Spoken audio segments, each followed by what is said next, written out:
Very good. Well, welcome everyone. I'm glad you're all here to learn about the Old Dominion. Virginia was the first American colony settled by the English immigrants. For many genealogists, it has a pivotal role in their research. Many Americans, and especially those in the South, but also some in the North, have ancestors that passed through Virginia at some point, since the state was a keystone for migration to many other places. Common migration patterns included going from Pennsylvania through the Valley of Virginia into the deep South, North Carolina, South Carolina, and Georgia, and later the Gulf states. Another route involved passage through the Cumberland Gap in Western Virginia into Kentucky and Tennessee, and then further west from there. A third one extended northwestward into what became West Virginia and then into the Ohio Valley. So Virginia is an important place for many of us in our genealogical research. It also is a very challenging state to do research in. Many of its early federal census records are lost or incomplete.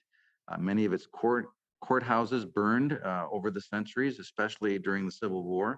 Vital records are incomplete and are especially scarce before 1853. So we face hurdles in doing research in Virginia, but we also have many resources to help us. So what I want to do today is give you a basic overview for doing research in Virginia. We will begin by looking at Virginia's distinctive geography and terminology. We will then give a brief timeline of the state's history, especially as it relates to the creation of historical records. Third, we will look at Virginia's vital records and how to find them. And we will discuss some important substitute sources that are available. Fourth, we will look at census records and census substitutes, mainly tax lists, which are extremely important for doing Virginia research. Fifth, we will look at land records and consider Virginia's unusual land grant system. And sixth, we will look at probate and court records. Seventh, we will look at military records. And finally, we will look at some special guides for doing research here. So let's begin by talking about Virginia's geography. Certain parts of the state have very distinctive names, and you will see these terms used over and over again in the titles of books and other references. You need to know what area is being discussed in order to make sense of the many geographical and genealogical sources in print. When you hear Eastern Shore used, you might think, oh, the Eastern Shore of Virginia along the ocean, but that's not exactly right. It refers to a specific peninsula south of Maryland that includes just the counties of Accomack and Northampton. It does not refer to the whole east coast of Virginia. When you hear the word tidewater, it refers to about a fourth of the state, and it consists of the flat coastal plain area ranging from what's called the fall line to Chesapeake Bay. The fall line, which you'll see on my map there, is an imaginary line that runs from Alexandria southward through Fredericksburg, Richmond, and Petersburg, and it represents a separation of Virginia's upland from the tidal basin, an area geographically where water flows into the rivers and the ocean. So it's a continental divide, so to speak. It's often a place where there were waterfalls and grist mills, and a place where riverboats could not travel further without portaging because water runs one way in one direction and the other way in the other direction. So if you look at the east coast of the state, on the opposite side of the eastern shore, you'll see three peninsulas. The first of these is called the Northern Neck. It's an area between the Potomac and Rappahannock rivers east of Prince William and Stafford counties, and includes the counties of King George, Westmoreland, Richmond, Northumberland, and Lancaster. The land in this area was held under a proprietary grant known as the Fairfax Grant, and land parcels in this area extended all the way through northern Virginia into what is now West Virginia. So the nomenclature of Northern Neck can be confusing depending on whether you're referring to the land grants or to the actual Northern Neck Peninsula. Sometimes you will see sources that refer to almost all of northern Virginia as the Northern Neck, even though it properly is just a peninsula. The second of these peninsulas, located between the Rappahannock and York rivers, is known as the North Peninsula or Middle Peninsula. It comprises the counties of Caroline, Essex, King William, King and Queen, Middlesex, Gloucester, and Matthews. The third of these peninsulas, located between the York and James rivers, is known as simply the Peninsula or the Virginia Peninsula. And it was the site of Jamestown, Virginia's earliest settlement in the 17th century. It includes the counties of James City, Charles City, York, New Kent, Henrico, Elizabeth City, and the independent cities of Hampton and Newport News. The Piedmont comprises about half the state and constitutes the upland area running between the Tidewater westward to the Blue Ridge Mountains. It is a rich agricultural region and comprises many different counties. The south side is an area that's specific to the area south of the James River up to the North Carolina border, and it runs westward to the Blue Ridge Mountains. It includes a large number of counties, among them Isle of Wight, Surrey, Suffolk, Southampton, Nansemond, Brunswick, Greensville, Mecklenburg, Nottoway, Lunenburg, Prince Edward, Charlotte, Halifax, Pittsylvania, Henry, and Patrick.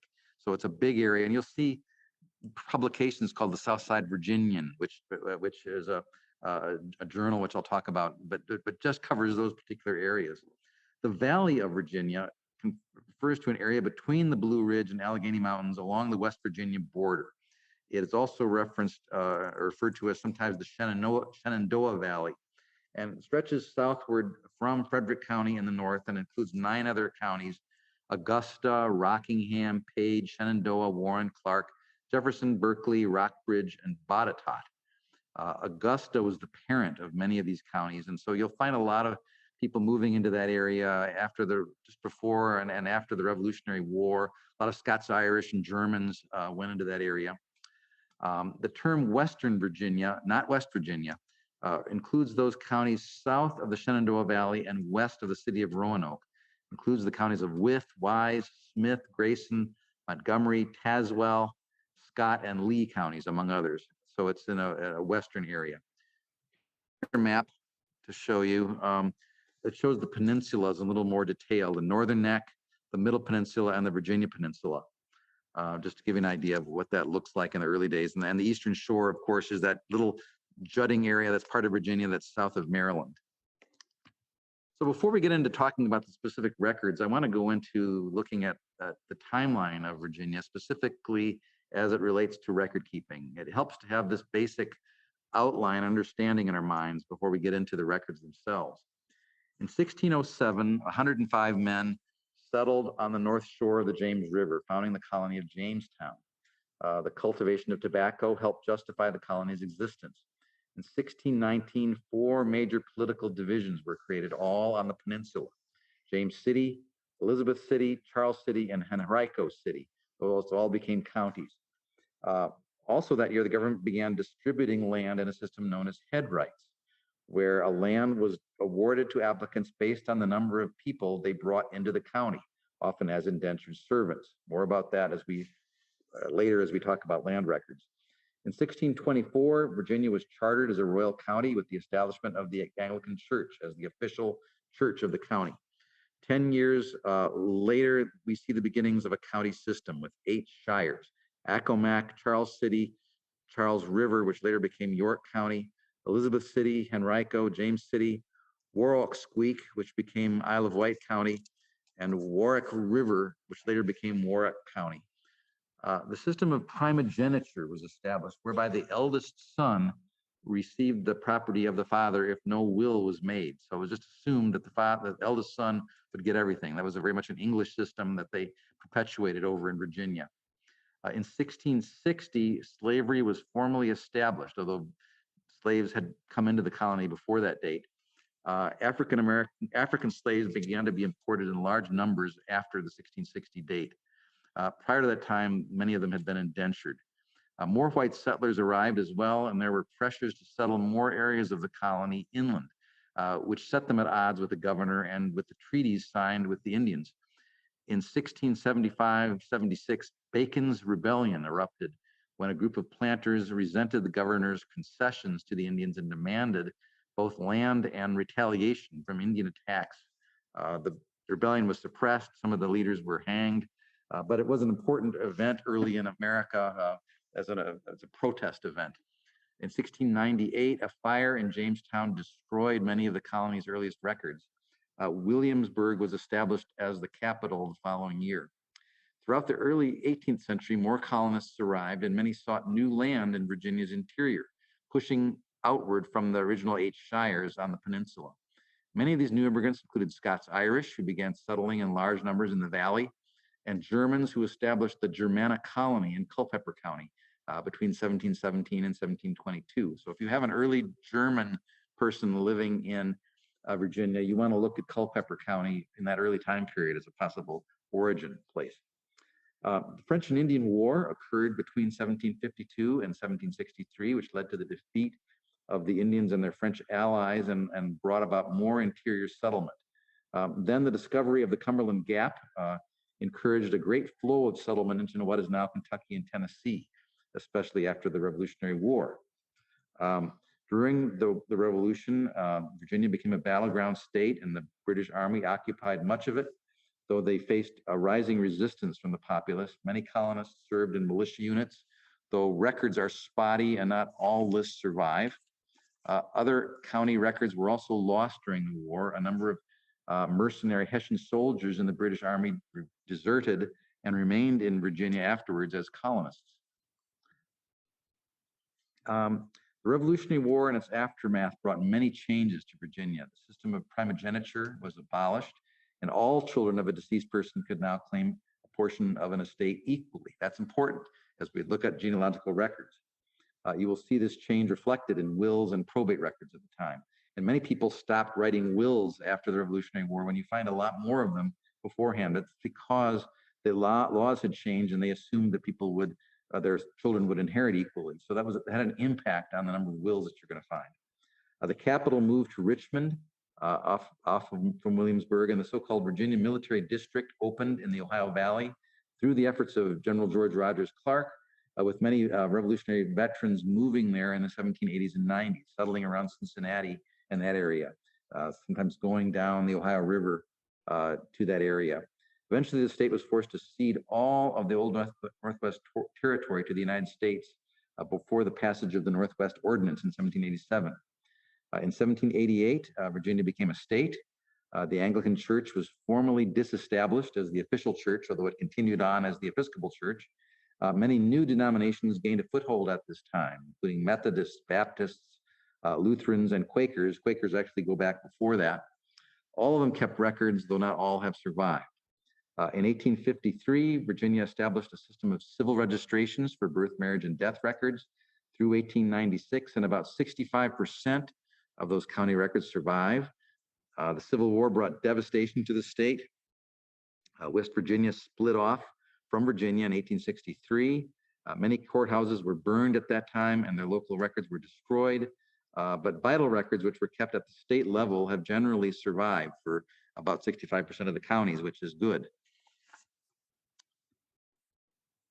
Of course, Reconstruction came between 1866 and 1877, when there was more looting and damage to courthouse records.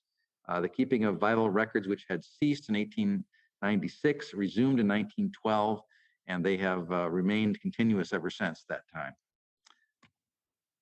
So let's start talking about our vital records. That's a good place to begin. When I talk about civil records, I mean publicly kept vital records, not church records.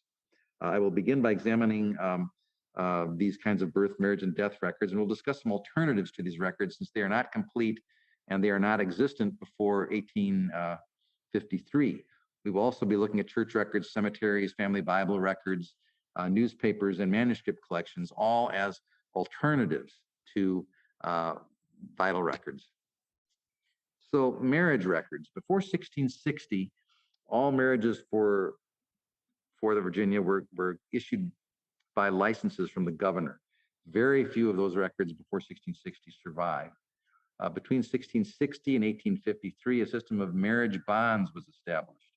A relative of the bride or groom posted a bond at the county courthouse to ensure that both parties were unmarried and that there were no impediments to the wedding. That means that no one was already married or something like that, that ensured that the wedding would take place. The bondsman was someone to whom the parties trusted and was sometimes related, but not always. Often these bonds were kept in loose files in the courthouse, but some clerks also recorded them in ledger books. And you can see an example here of one of the loose files of someone and the daughter Julianne Doherty is the bride, and her father James Doherty signed it. So it's probably her father. We can't be 100% sure. It could be her brother, but it gives us a clue sometimes. So you really want to go look at the original marriage bond if you can, and then see who signed it and what other information you can get off it. There are also two witnesses there that could sometimes be related. The other way to get married was in the Anglican Church. Banns were read out on successive Sundays at a local church, whereby the priest would say, I want to announce the marriage of so-and-so to so-and-so, which will take place on a certain date. If anyone knows any reasons why this couple should not marry, please speak. And they would read that out, and for several weeks before the marriage took place.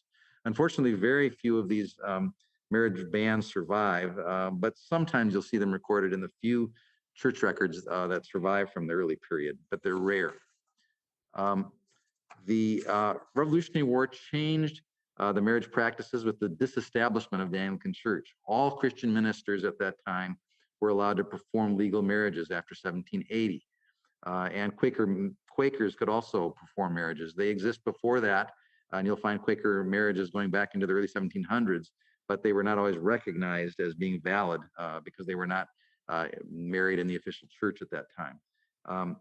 Then between 1853 and 1896, civil marriage records were kept, which we'll talk about in a minute.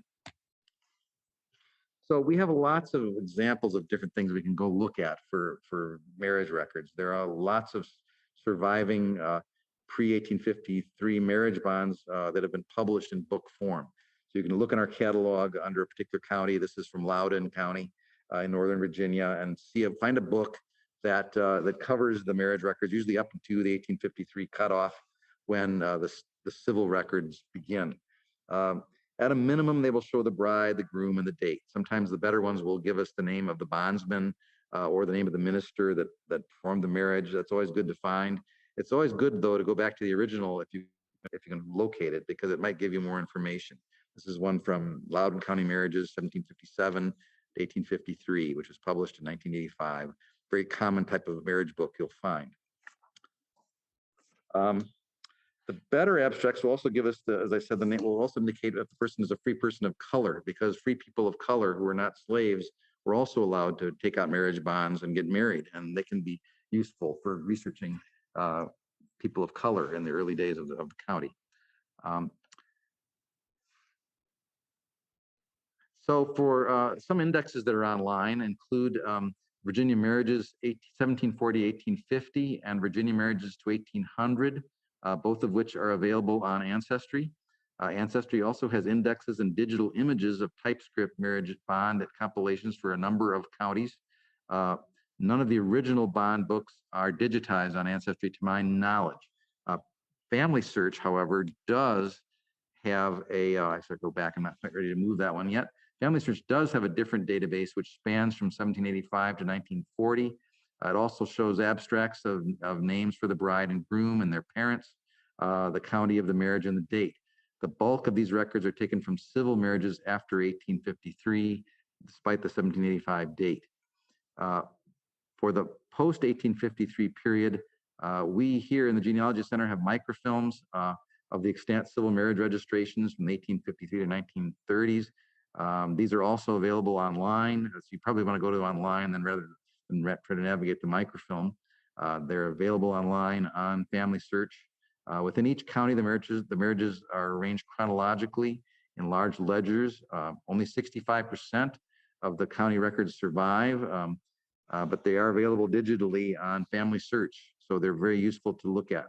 The standard register form included the date and place of marriage, the names of the bride and groom, their ages, their residences, the names of their parents, marital status, the groom's occupation, and the name of the person officiating the marriage.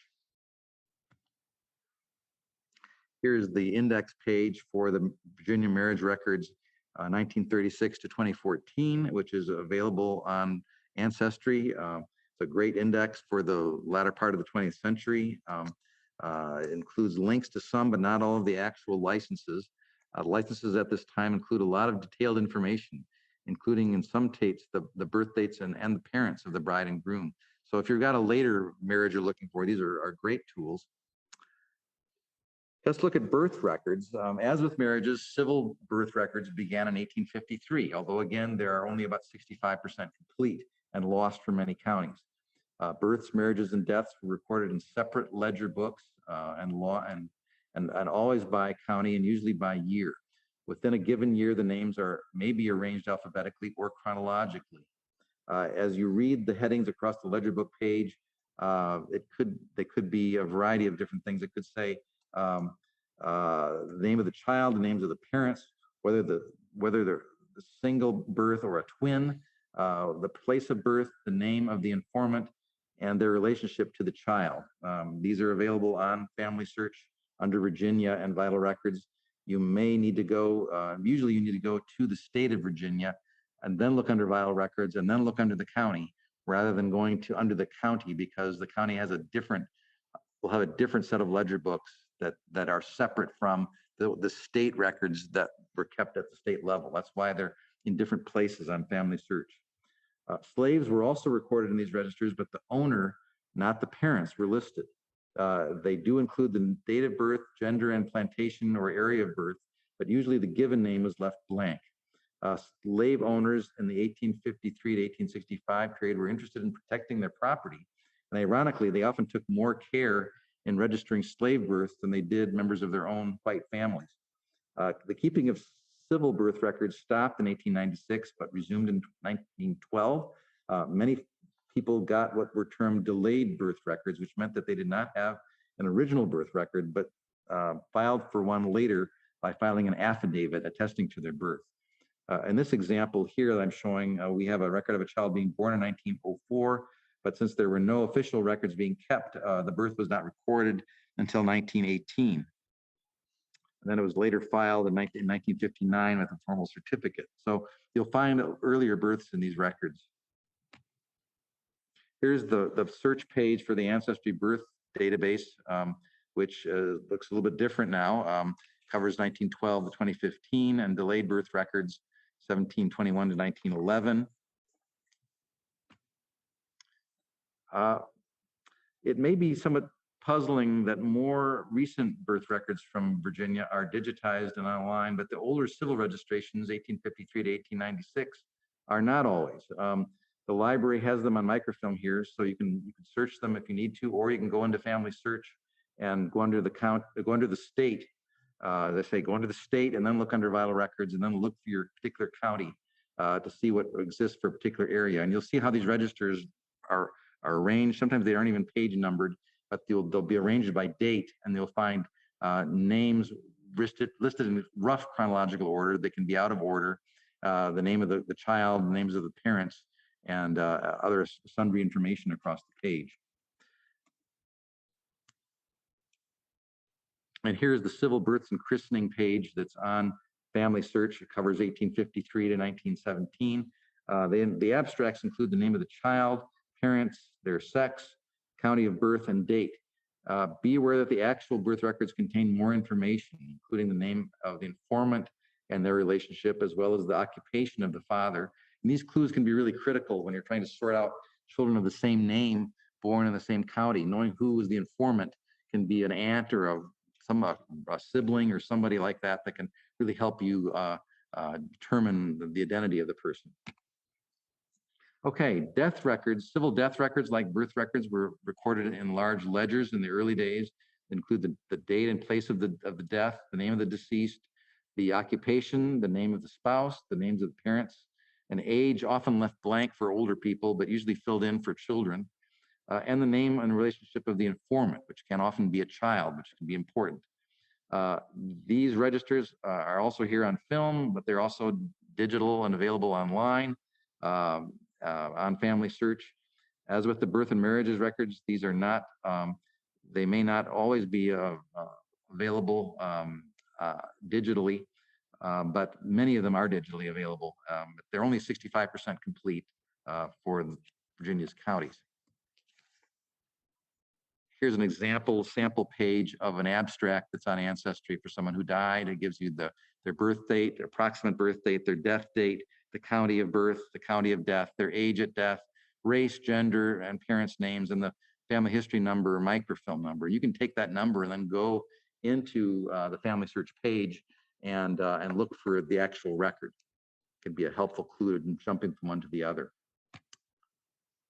And here's the death record interface page for Virginia. It covers 1912 to 2014, so it's a good 100-year run of Virginia death records, which contains actual images of many death certificates. So it's really a terrific resource for the 20th century.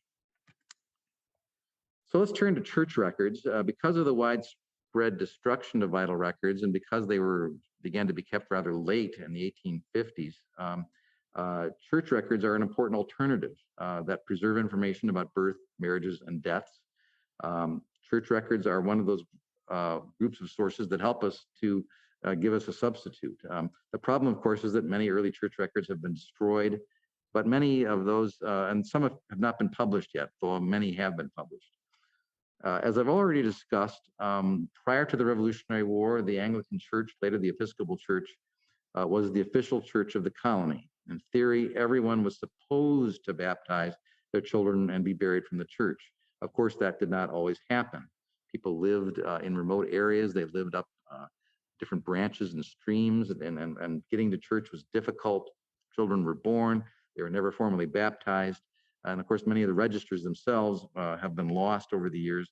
A few choice ones do exist, but they're scarce. Most of what does exist from the 1700s and early has been published.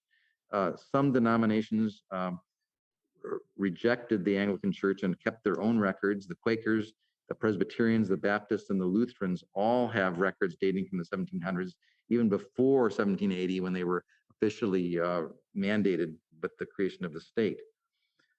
After the Revolutionary War, other denominations grew in number. Some kept records of baptisms, marriages, and burials.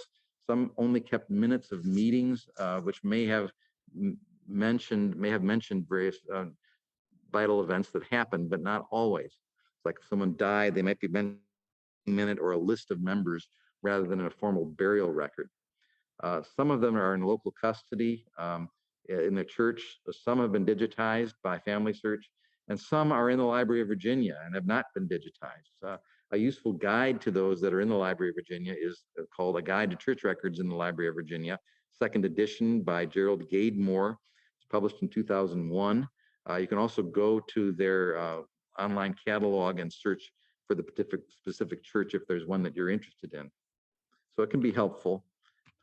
Here is a record of one of the great early registers that survives. I have ancestors in this one, called the Register of Albemarle Parish and Surrey and Sussex counties, 1739 to 1778, which lists baptisms and mostly baptisms of children. Some marriages, I think, are in here as well. But it's lists hundreds of names. If only these records like this had survived for all of Virginia's counties, it would be an amazing source, but that was not the case. But if you have people in these two counties, which is in the South Side area, these are really wonderful records. They list godparents as well as the parents' names in these records. Cemeteries can be another alternative for finding a birth and death date for someone. Gravestones often preserve information about births and deaths that predate the keeping of vital records. Many towns had burial records, but in Virginia, many people buried their dead on their own land. So they're little tiny graveyards that are scattered all about in areas that may even be overgrown now with woods, and it can be very difficult to find. And many of them have been plowed under and are lost. So they can be difficult to find in many ways because of the fact that they're not as centralized the way they are in New England. Many transcriptions have been published for certain counties, though it may be surprising that a great many Virginia counties have not published a set of cemetery records for their counties. Websites such as Find a Grave and Billion Graves are both attempting to fill the void by publishing records of cemeteries across the United States, including many in Virginia. I have also found some great cemetery records for Virginia on just by Googling them and finding them in various websites for particular county, like in the GenWeb, US GenWeb project may have transcriptions of counties that may not be in book form. So you really want to go online if you're looking for a cemetery record for a particular county. to see what's there. My experience in dealing with Virginia cemeteries is that you will find them generally, the gravestones generally dating from just before the Civil War and into the 20th century. Finding gravestones for the 1700s and the early 1800s are quite scarce for Virginia, and they're much more rare than what you'll find in New England and even in Pennsylvania and Maryland. And why that is, I don't know. Whether the gravestones themselves have been lost, whether there's just been a decay, whether they've been plowed under, whether they just didn't have that many stone cutters making stones. I don't know. There are a lot of different reasons for it, but it's rare to find early cemeteries. The book to use, though, is by Ann M. Hogg and Dennis Tosh. It's called Virginia Cemeteries, A Guide to Resources. This is helpful. It'll take you county by county and tell you what records are available. It was published in 1986. It's still a useful guide. Family Bibles are another alternate source for looking for birth and death information. Many people, since vital records were not kept at the county level, many people kept family Bibles where they wrote in the names of their children that were born, and those Bibles have gotten passed down. Transcripts and digital images of family Bibles have been made, appearing all over the internet. The Library of Virginia has a very nice collection, archival collection of Bibles of families from Virginia. Also, the Virginia Historical Society. Some Bible records have gotten published in books and in journal articles. So you definitely would want to search the periodical source index on Find My Past under the surname you're researching to see if there's a Bible that's gotten published somewhere. You might want to look at Jeanette Holland Austin's book, Virginia Bible Records, which is a book we have in print that lists many Bibles that are out there in various collections.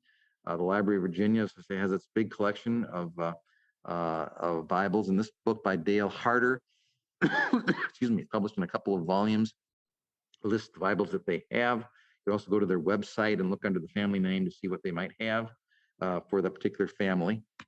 The DAR also has a big collection of Bible records and transcriptions of Bible records in its national library that's in Washington, D.C.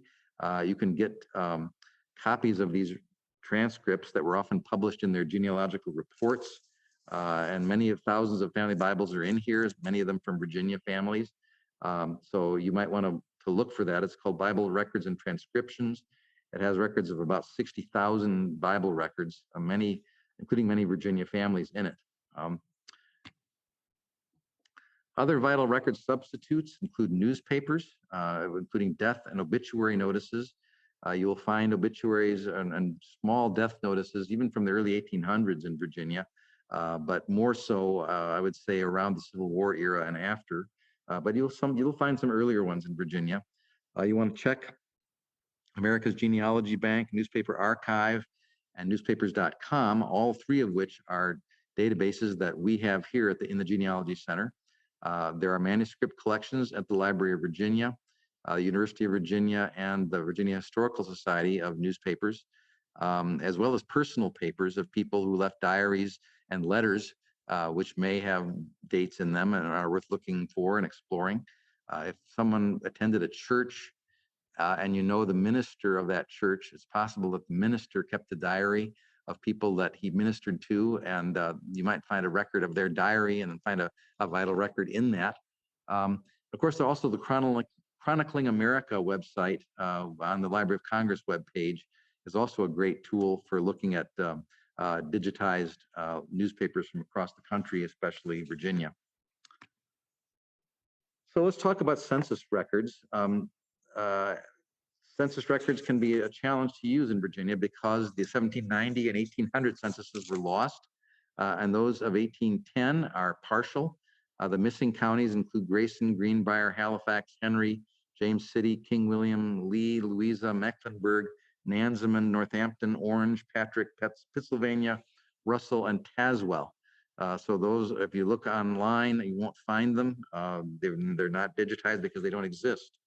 In 1820, the collection is mostly complete, but the microfilming, when they were done by the National Archives, the camera operators made mistakes, and certain page numbers were missed in the filming of certain counties. For some counties, even big blocks of pages were missed, and so they're not online.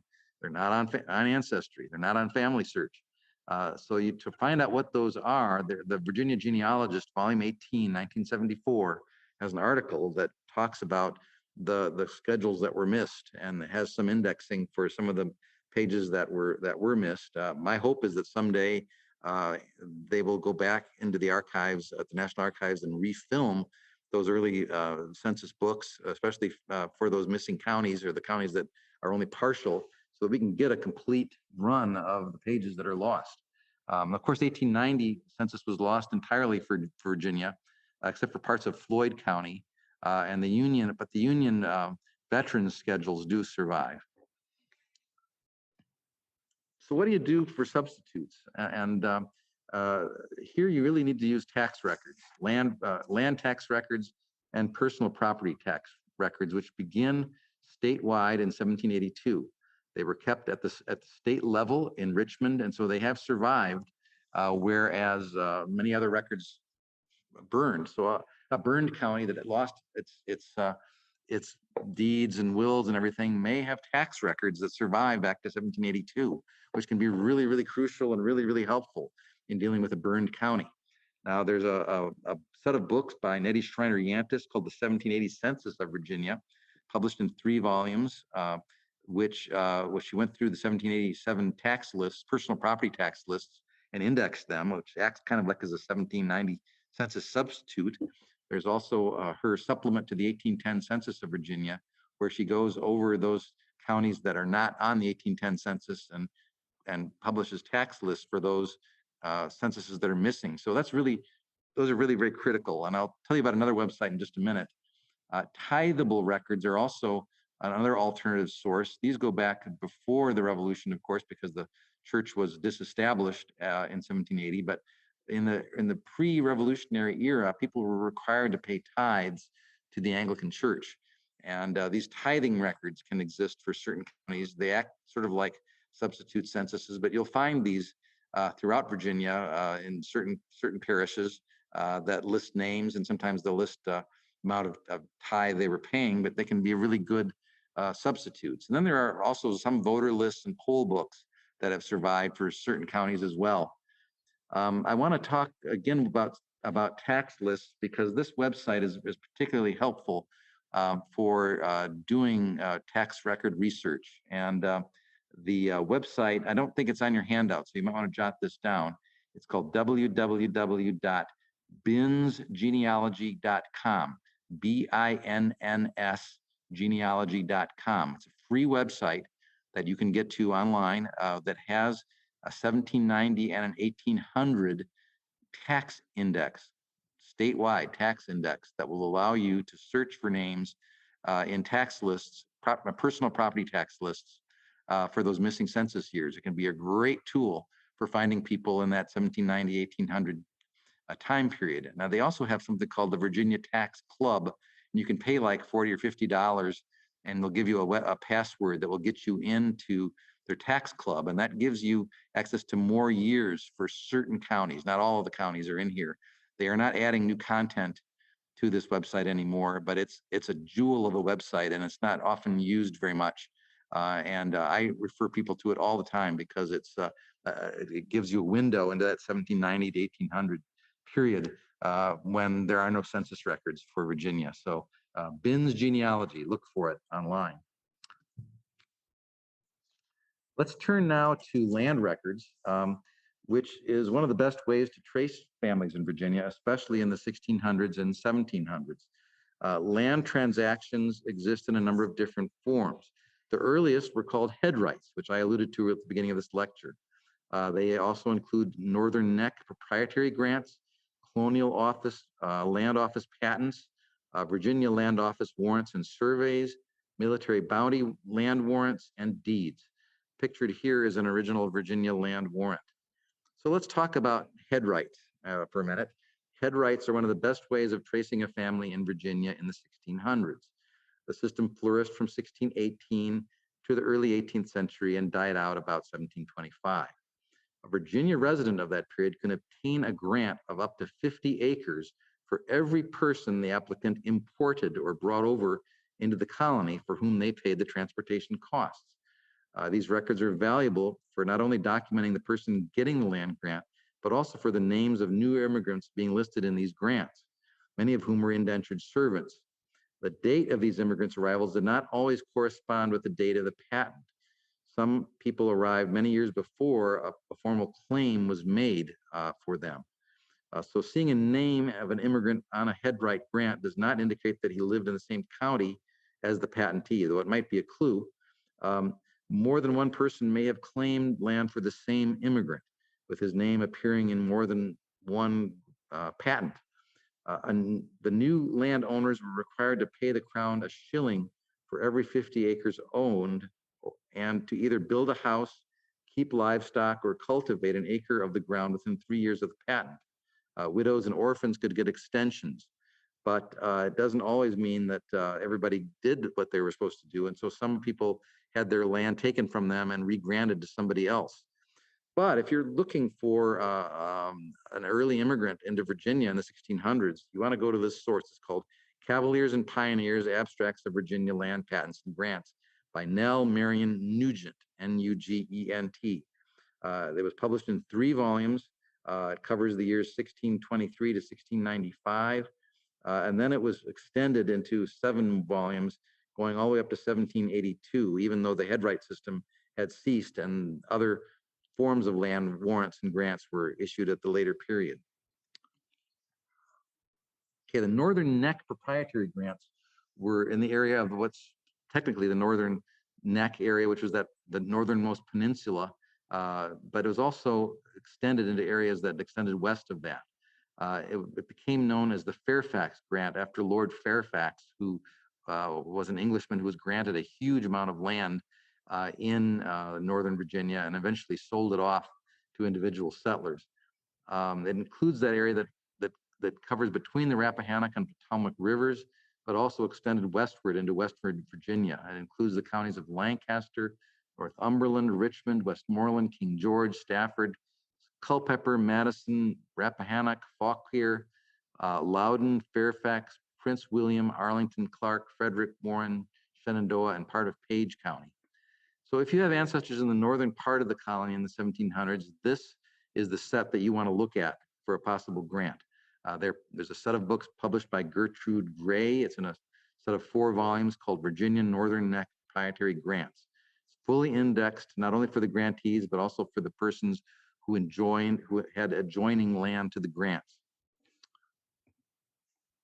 The Library of Virginia offers a wonderful index to these grants, as well as to the Virginia land patents or grants that were issued by the Virginia Land Office. The URL for this database should be in your handout. You can search it by surname and the first name for the patentee, but it does not index the names that may appear as neighbors or people with adjoining grants. And that can be really important. I typed in the name of Beasley, which is one of my ancestors, and I got a list of 4 grants for that particular name. I wanted to look at this one in 1761. And so I clicked on that one, and I get a page that looks like where the grant is sort of abstracted there. And I can go then to see the actual grant, and it's all online, and you can see the actual handwritten grant for the land. It's when this person got 200 acres for the sum of 40 shillings, and it tells you where the dimensions are. They used a meet and bound system in Virginia for determining land grants using trees and creeks and chains to measure the land, which can be very confusing if you're trying to plot it out, but that's how the system worked. Bounty land records were issued to soldiers who had fought for the state during the Revolutionary War, and the state agreed to pay them with land in the military districts of Kentucky and Ohio. These grants are referenced in a series called the Federal Land Series by Clifford Neal Smith, and rejected claims are in a set by William Lindsay Hopkins called Virginia Revolutionary War Land Grant Claims, 1783 to 1850, rejected. They both should be listed on your handout. Deeds are really one of the most basic tools you're going to find for researching people in Virginia. And if the courthouse hasn't been burned and the deeds survive, They're a great tool for researching people. Some have been abstracted and published in book form, and some have not. Uh, Deeds involve the sale of land, including other property, including slaves, between private properties. But they are very valuable, as I say, a very valuable genealogical record. They were usually recorded in ledger books at the county level, and they survive in those counties that did not suffer from the fires. Some deeds, however, were never recorded because there were insufficient witnesses to attest to them, so they never got recorded. All land was surveyed, as I said, through a system of metes and bounds rather than as a meridian system that we know nowadays. Surveyors went out with chains and used geographical features to measure out the land and made for frequent disputes over property lines.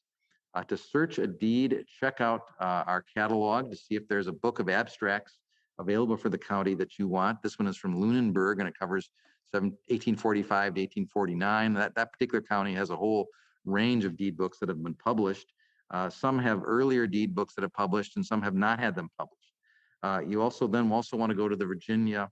You also want to go to the Family Search catalog and look on FamilySearch.org under the county name to see what deeds are available for the county that you're interested in. Now, Family Search had put locks on these deeds for some periods of time, so it was you had to go to a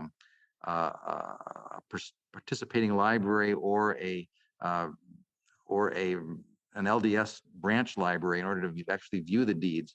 But because of COVID, a lot of these records, you'll notice little locks above the camera images at the bottom. A lot of these records have been opened up during COVID because of closures and so forth. So you can, right now, actually access a large number of these Virginia records, including the deeds, from home.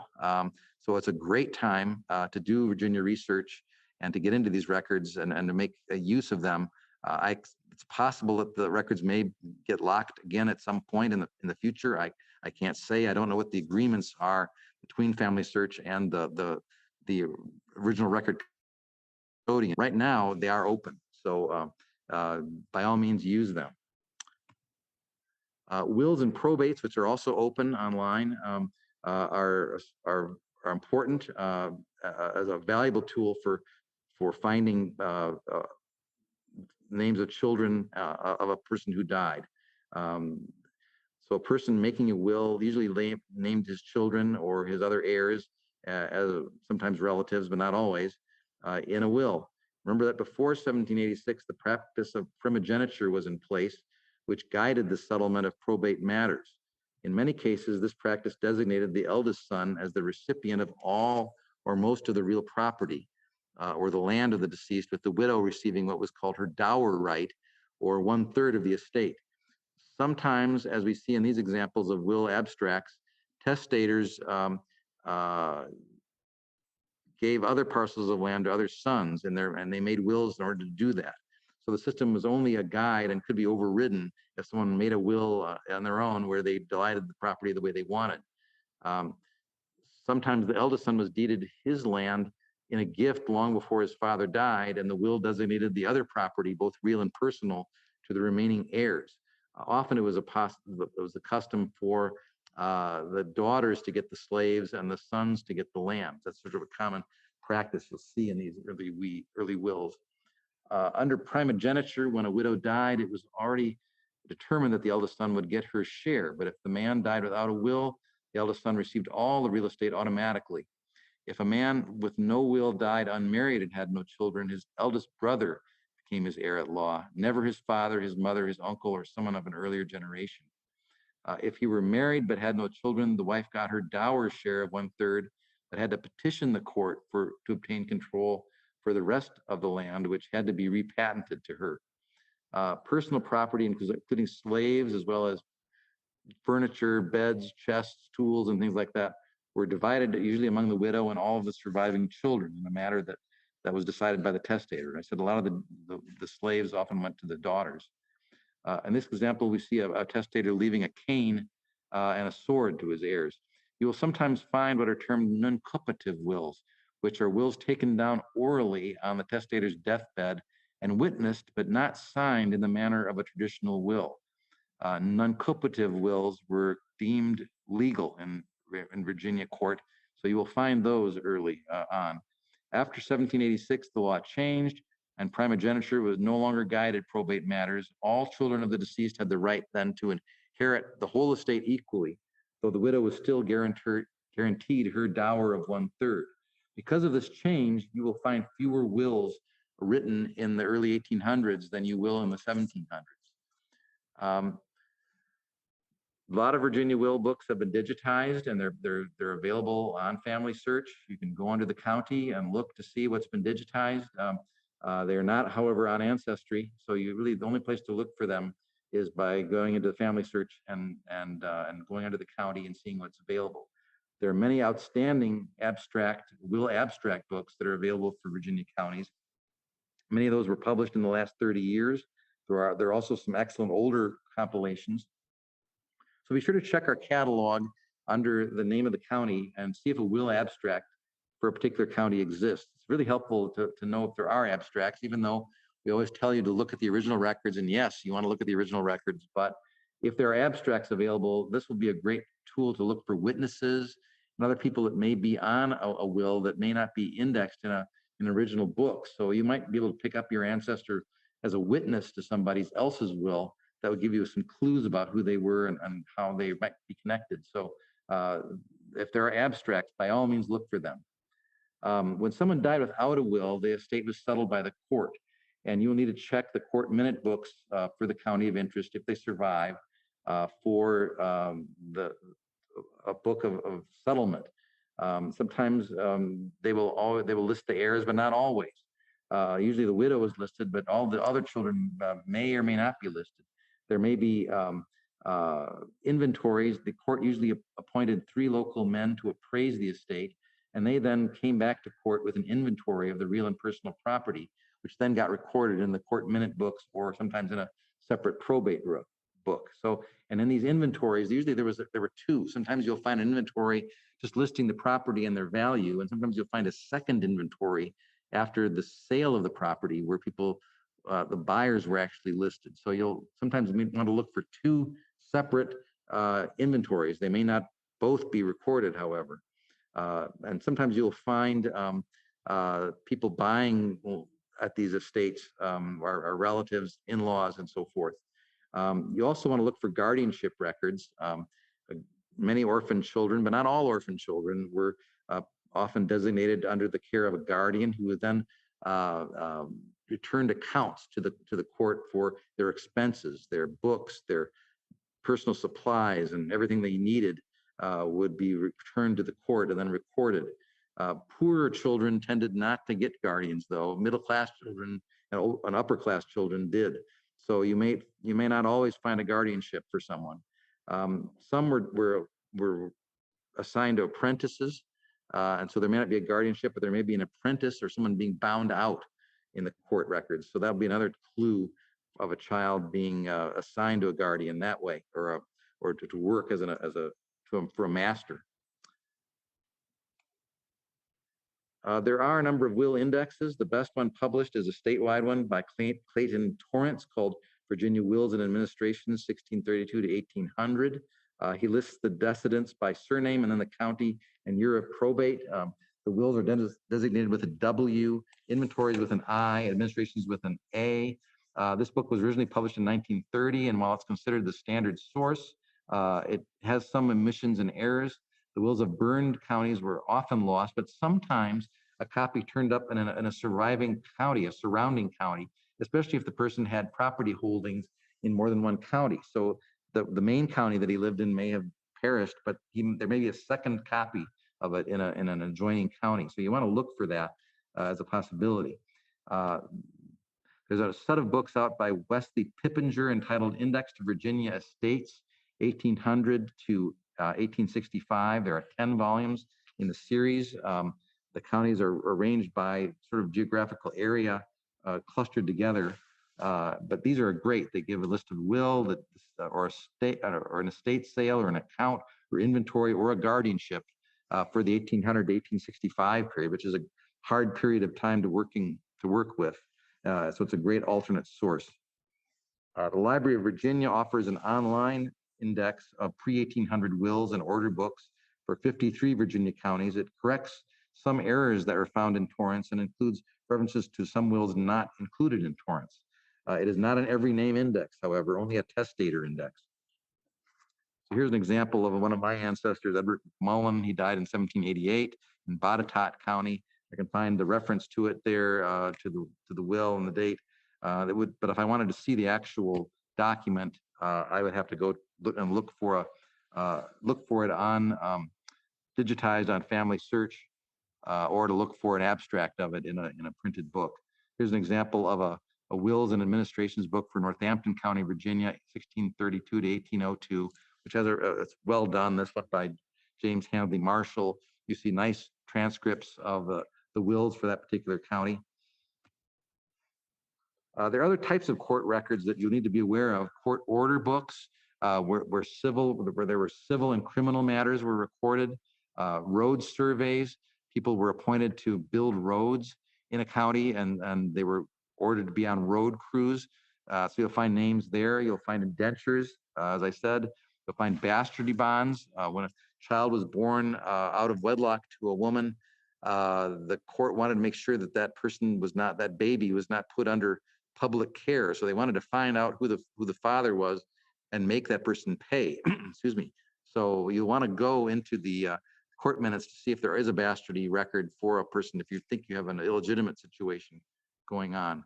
Early court records for some counties are published. Others are available either on microfilm or digitally online. Most of the ones I think I've seen now are digitally available on Family Search. Early military records, as I say, muster rolls and militia lists exist for the Revolutionary War.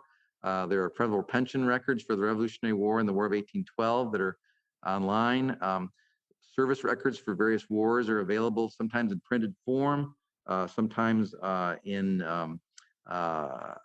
sometimes online. So you want to look for websites like Fold 3 for information.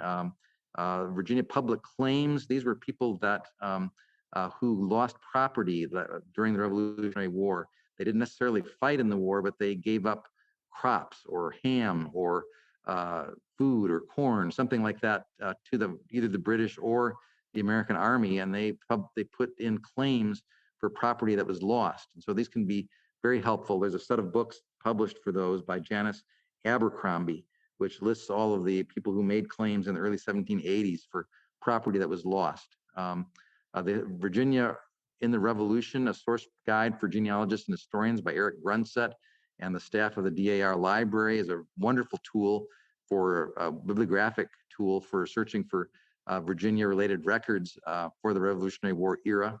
So that's a set that we have available in book form. The problem of burned counties, I just want to touch base on this. Many counties suffered greatly because the courthouses were burned at various times. The most hopeless counties are James City, New Kent, Buckingham, Nansemond, Dinwiddie, Appomattox, King and Queen, Buchanan, Warwick, and early Henrico County. Almost hopeless are Hanover, Prince George, Elizabeth City, and Gloucester. The difficult counties remain Caroline, Charles City, King William, Stafford, Rockingham, and Nottoway. For all of these, though, you're going to find some things. You may find tax lists for them. You may find some sources that are get around them. The magazine of Virginia Genealogy is really trying to publish articles about burned counties and like store ledgers and other alternate sources that help with names for some of these lost areas. So you might want to look for those on Percy or going to the magazines themselves and looking for them. Some strategies: check for digitized or microfilmed records in the Family History Library on Family Search. Check for periodical order or articles about them in Percy. Many have been also published for burned counties. Check for selected books like this one I'm showing you here called The Vital Records from 3 Burned Counties, Birth and Death Records from King and Queen, King William, and New Kent Counties, Virginia, 1680 to 1860. Search for alternate records from deeds and wills like the church registers or tax records that might be in archives or may be available. And check always for the counties around it that may not have been burned, because someone may have property across the county line, which will give you then some records about them. Some of the best online guides for Virginia would be Carol McGinnis's Virginia Genealogy Sources and Resources, published in 1993. Yes, it's a dated source, but it's still an excellent book and still useful, so still worth looking at. Phyllis Brock Silber's book, Under Every Tree, A Guide to Finding Your Roots in Virginia, in 2016, is a county by county guide listing addresses, websites. Not a lot of methodology there, but good for listing websites and so forth. The Family Search Wiki for Virginia under familysearch.org is an excellent, excellent tool for finding websites for various Virginia counties and giving you a clue to what the problems are for individual counties and what some of the things you may need to be aware of. There's something called the Access Virginia website, accessgenealogy.com, which has Virginia records on it. And E.G. Swem's Virginia Historical Index, 1965, is a useful tool. I know we're running out of time. This is the Virginia Family Search Wiki, which can be really helpful. And there is usually wikis for specific counties as well. That's the Access Genealogy webpage. The E.G. Swem book, which was published in 1965, was compiled by Earl G. Swem. And it's an index that indexes a number of different specific books, like the Calendar of Virginia State Papers, the Henning Statutes, the Lower Norfolk County Antiquary, the Virginia Historical Register, Tyler's Quarterly, the Virginia Magazine of History, the William and Mary Quarterly. And so a lot of names of early Virginians are in these records. They're in statutes, they're in some of these historical registers. They may have applied for a grant, or they may have petitioned the governor for some reason. And so these names, which can be buried in these sources, are indexed in this tool, which is a published 4-volume set. So other sources, when you're here at the library, you certainly want to look for genealogies of Virginia families. You want to look for published town and parish and regional histories for the counties and towns you're researching in. You want to look for published record abstracts for the counties. You want to go look at our online catalog. You definitely want to go to the periodical source index, which is on Find My Past. And you also want to find our Virginia subject guide, which is online through our main webpage, which will get you a list of some of the best books for doing genealogy in Virginia. So with that, we'll just close and make some suggestions that I hope that I've given you some new sources to check and some new ideas for approaching Virginia. Realize that this state can be a very difficult one to research in because of the many record losses. There may be many roadblocks in your path, and some may be insurmountable. But many more records are being digitized and made available online and in print. It really is one of the best times for genealogists. So good luck in your research. And if I can answer some questions, I'll be glad to do that. Thank you very much.